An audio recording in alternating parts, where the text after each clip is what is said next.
Hemos llegado al estudio de la Parashá Miketz, que se traduce al cabo de, porque precisamente al cabo de 2 años, luego de que Joseph interpretara los sueños del copero y del panadero mientras estaba en prisión, Paró, el faraón, tiene también 2 sueños.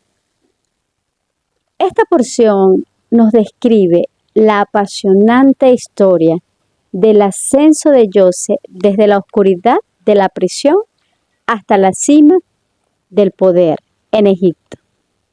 Es una lección hermosa con muchas enseñanzas para nuestra vida. Ahora bien, a manera de resumen, ¿cuáles fueron los sueños de Faraón?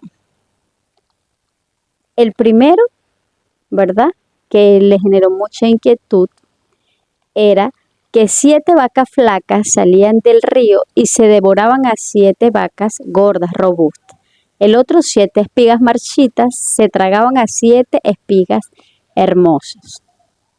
En realidad, ambos sueños tenían el mismo significado, pero nadie en su corte, ni los hechiceros, ni cromantes, brujos, pudieron interpretarlo. En ese momento el copero recuerda a Joseph, quien le había interpretado sus sueños mientras estuvo en la cárcel. Y fue certero. En ese momento Joseph es sacado rápidamente de la cárcel, lo bañan, lo visten, ¿verdad? Y se lleva ante Paró. Pero vemos que en ese instante Joseph muestra un nivel más elevado, ¿verdad? A diferencia que cuando era un jovencito y contó los sueños a sus hermanos. En este momento es una persona más madura, sabia, a tal punto que lo primero que hace es aclarar que la interpretación no es suya, sino de Hashem. Y esto es algo que nosotros debemos tener siempre en cuenta. La gloria y la honra pertenecen a Adonai. Como dijimos, ambos sueños eran uno. Y el mensaje que Hashem estaba enviando era que Egipto tendría 7 años de abundancia extrema, seguido de 7 años de hambruna. Pero Joseph no solamente interpreta el sueño, sino que además sugiere un plan de administración para almacenar el grano durante todo ese tiempo de abundancia. Impresionado por esto, el faraón lo nombra virrey de Egipto.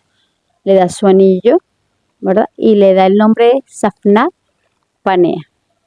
Joseph se casa con Asenat y tiene 2 hijos, Menashe y Efraín. Vemos también en esta porción que llega el momento de que la hambruna golpea a Canaán y Jacob envía a sus hijos a comprar comida, excepto a Benjamín. Ellos al llegar no reconocen a Joseph porque viste como un egipcio y habla a través de un intérprete. Pero Joseph sí los reconoce inmediatamente, pero decide ponerlos a prueba. Los acusa de ser espía, ¿verdad? Les ordena inclusive regresar a Canaán y traer a Benjamín para que demostrar que decían la verdad. Tras mucha insistencia vemos que ante todas estas cosas ellos regresan, y aunque Jacob al principio no quería dejar ir a Benjamín, se lo permite, le dice, bueno, vayan a Egipto, ¿verdad? Bajo la protección de Yehudá, que se compromete a guardar a Benjamín aún con su propia vida. Qué hermoso, ¿verdad?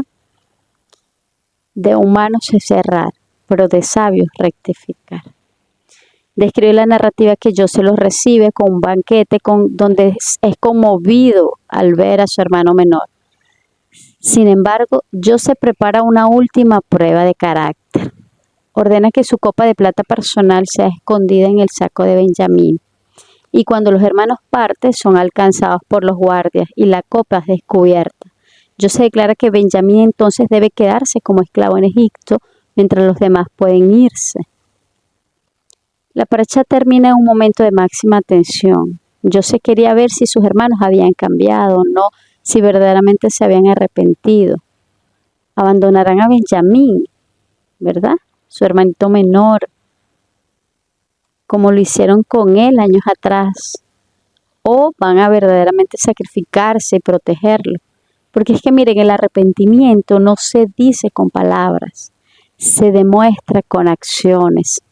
Y Dios siempre le da la oportunidad a un sadí de estar en una situación similar para rectificar el error que haya cometido. En esta porción de la escritura vemos cómo José pasa de ser un prisionero olvidado a ser el hombre más poderoso de la tierra. Bueno, el segundo más poderoso. Sin embargo, su éxito no nace de esa ambición de querer ser y ver el cumplimiento de sus sueños que le mostró de niño, no, sino de una promesa dada por el Creador y su capacidad de mantener su identidad en medio de todas las adversidades. Y este es uno de los grandes mensajes de esta porción que quiero compartir contigo en este video. En primer lugar, la resiliencia o la entereza. José mostró una gran capacidad para adaptarse a las situaciones adversas con resultados positivos. Recordemos que esta porción, Miqueas, ¿verdad? Inicia con la palabra y al final o al cabo de, y aconteció al final. Y de esto nos dicen que a veces lo que parece un final absoluto, la cárcel, que ya no pareciera haber nada más, es simplemente un preámbulo de un nuevo comienzo. José nos enseña que el tiempo de espera no es un tiempo perdido, es un tiempo para madurar, para crecer. Tal vez hoy no estás en el lugar donde quieres estar, no es el trabajo que anhelas, o te sientes muy lejos de alcanzar tus sueños, pero tal vez allí es donde tienes que estar, es el preámbulo para llegar a la meta, para llegar a eso que el Eterno ha preparado para ti. La resiliencia de José nos muestra que no es aguantar el dolor, sino desarrollar la capacidad de transformar el trauma en propósito. Lo que hace que su resiliencia sea extraordinaria es que no se dejó corromper ni por el victimismo en la derrota, ni por el narcisismo en el éxito. ¿Y cuáles fueron algunos de esos pilares que les permitió mantener esa integridad? Uno, la negativa a ser una víctima. José tenía todas las excusas para ser una persona resentida porque fue traicionado por sus hermanos, vendido como esclavo, acusado falsamente de violación, olvidado en la cárcel, inclusive por el copero después que lo había ayudado con la interpretación de sus sueños. Pero en lugar de preguntarse por qué me pasa esto y victimizarse, como muchas veces solemos hacer nosotros, Joseph pareció más bien preguntarse, ¿para qué estoy aquí? ¿Cuál es el propósito? Vemos que en la práctica, él donde quiera que llegaba, en la casa de Potifar, en la cárcel, él se ponía a trabajar, a servir. Él se adueñaba de su presente, sin importar cuán limitado fuera este. Joseph aprendió a ver el panorama completo y la resiliencia requiere de eso, la capacidad de reencuadrar la realidad. Él no veía los eventos aislados, sino todo como una pieza de un rompecabezas.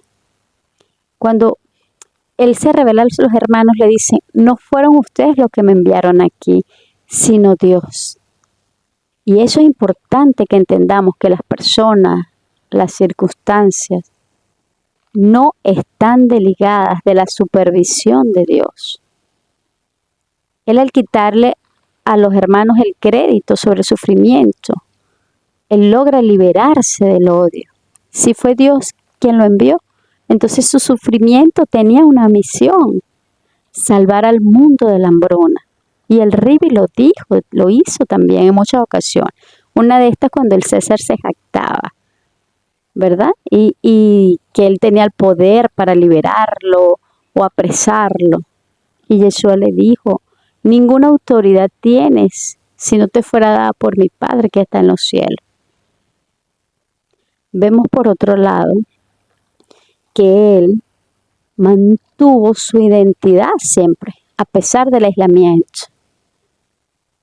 La mayoría de las personas terminan adaptándose y asimilándose al entorno para sobrevivir, pero Joseph, viviendo en la cultura más poderosa y pagana durante muchos años, lejos de su familia, él mantuvo su identidad, a pesar de tener un nombre egipcio, de vestir como egipcio, de hablar con idioma. Él en su interior seguía siendo Joseph.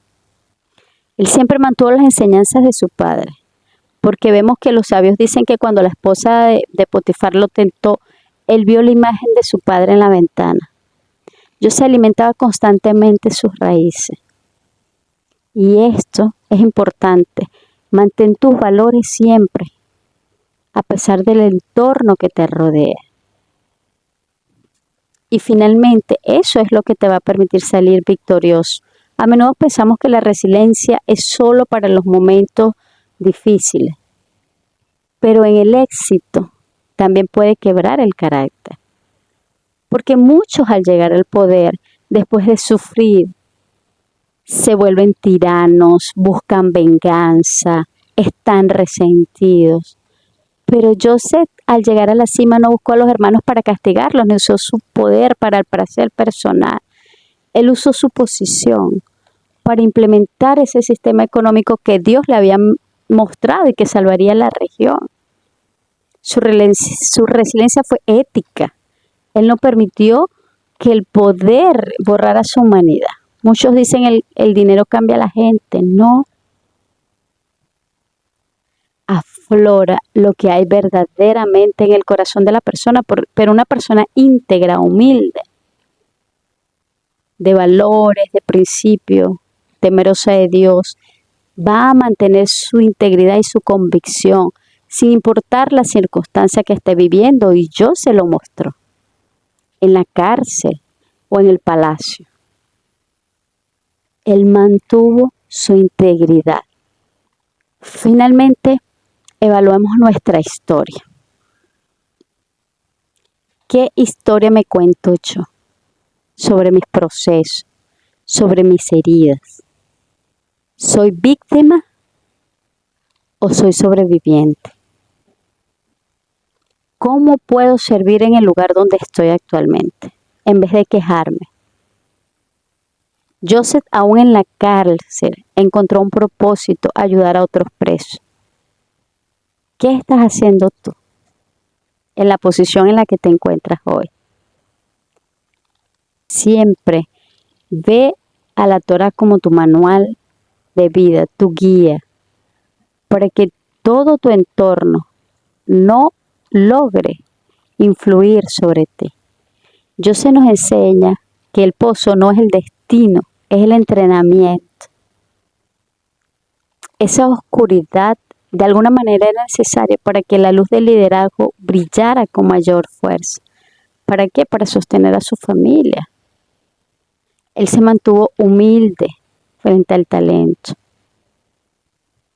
Porque cuando Faraón lo alababa, él decía: no soy yo, es Hashem, él es el que dará la respuesta.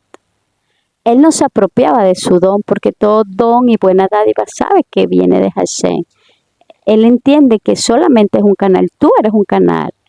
Si tú te jactas y te crees grande por las cosas que haces, has dejado que el orgullo te consuma en un mundo obsesionado con el ego. Se introduce la idea que el verdadero genio es el que reconoce la falta de sabiduría. Miqués es una parashá que suele leerse durante la festividad de Hanukkah.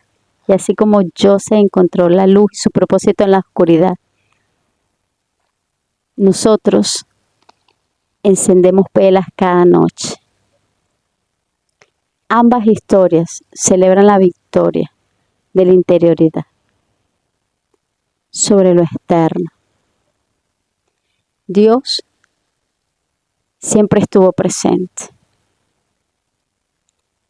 Entendamos que habrán procesos de transformación, de espera, y tenemos que aprender a ver a Dios en lo oculto. Hag Sameach Hanukkah. Be Shabbat Shalom.